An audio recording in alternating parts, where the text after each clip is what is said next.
সাভারের ডগরমোড়া এলাকায় third gender হিজড়া শাপলার উপর সংঘটিত হয়েছে এক নৃশংস ও অতর্কিত হামলা। প্রত্যক্ষদর্শী ও ভুক্তভোগীর অভিযোগ অনুযায়ী রতন পাল, হৃদয়, সুমাইয়া ও নীলকমল নামের কয়েকজন ব্যক্তি পূর্বশত্রুতার জেরে হঠাৎ করেই হিজড়া শাপলার উপর হামলা চালায়। হামলার সময় শাপলাকে মারধর করা হয় এবং শারীরিকভাবে গুরুতর আহত করা হয় বলে জানা গেছে। আমি একজন থার্ড জেন্ডার মানুষ, তাই কি আমার উপর এভাবে হামলা করা যাবে? আমি প্রশাসনের কাছে বিচার চাই। এ ঘটনায় থার্ড জেন্ডার সম্প্রদায়ের মধ্যে চরম উদ্বেগ ও ক্ষোভের সৃষ্টি হয়েছে। তারা অবিলম্বে দোষীদের গ্রেপ্তার ও দৃষ্টান্তমূলক শাস্তির দাবি জানিয়েছেন।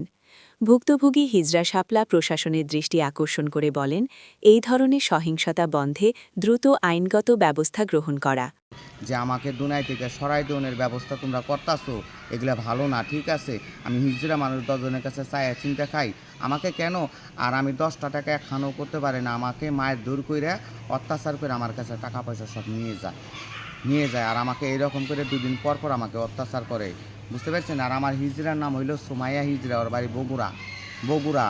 ও যেমন এই সিন্ডিকেটকে আমার ফ্যামিলির হাত করে ও এটা সিন্ডিকেট করে, ও এটা চিন্তিত করে আমাকে দুনিয়া থেকে সরাই দিয়া যেমন ও সর্দার সাজবে, সর্দার সাইজে আমার ফ্যামিলিকে খাওয়াবে।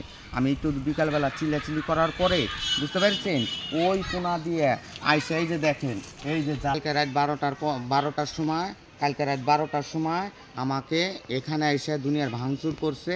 আমাকে বলছে যে তোকে দুনিয়া থেকে সরাই দিব। আর আমি এইটা 4-5 জন পুলাহান রাত 12টার ভিতরে এখানে আইসাইরা আমি আইনের পর্দা শ্রদ্ধা জানি। আসসালামু আলাইকুম।